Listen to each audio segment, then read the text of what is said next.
Welcome to Ben's Jackson's episode 3, The Bird. So, today we're discussing the near mythical creature that is the Jackson Firebird. My fascination with the Jackson Firebird goes way back to early 2000s. I remember seeing this model played by Robin Crosby from Rats. And there's something really cool about mixing like a classic shape, like a vintage looking guitar, with the reverse headstock of a Jackson and the Floyd Rose.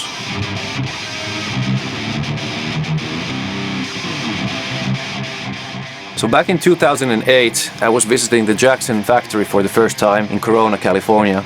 And I was sitting there having lunch with the A&R guy, Chris. And I just told him, like in passing, that even though I play Warriors, I've always had a thing for the Firebird. So do you think maybe I could order one?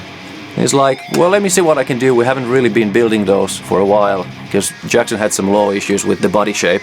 And I kind of let it go for a while. But I kept asking him like once a year, once every 2 years, like, what about the Firebirds? What about the Firebirds? Every time it was a no-go.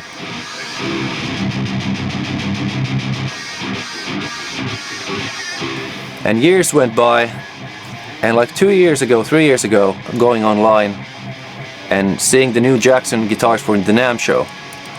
And what do you know? There's a Firebird standing there in the Jackson booth. I emailed Mike, the A&R at that time, and he just laughed like, I knew you were gonna email me. And unfortunately, it's only for the NAMM show. We can't build you one. So again, it was a no-go. Another year goes by. Again, the NAMM show comes around, and there's a couple more Firebirds. So after the second NAMM show with the Firebirds at the Jackson booth, I asked again, and the answer came back. It's a go. Green light. And here it is. After 11 years of waiting, I finally have a Jackson Firebird.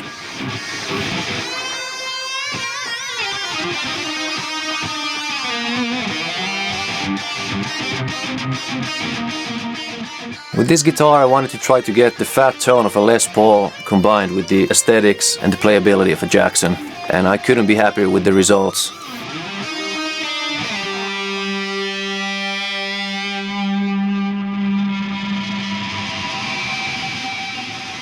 This guitar has a mahogany body, mahogany neck with the oil finish again, maple top, and rosewood fretboard, Floyd Rose, EVH Wolfgang pickup, a single coil DiMarzio in the neck position for the cleans, and last but not least, a reverse headstock, because you can't have a Jackson Firebird without a reverse headstock.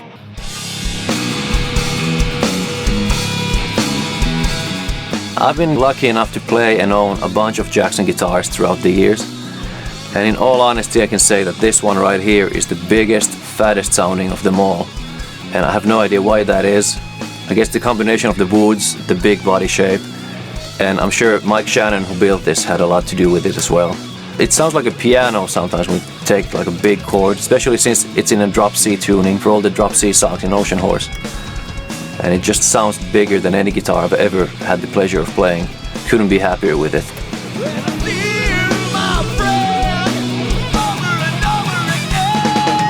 Okay, that's all for now. Make sure to hit the subscribe button for more content. And if there's anything I missed or forgot to talk about, feel free to drop a comment and a question below and I'll make sure to answer them. In the next episode, we'll be discussing the Round Horn V. See you then.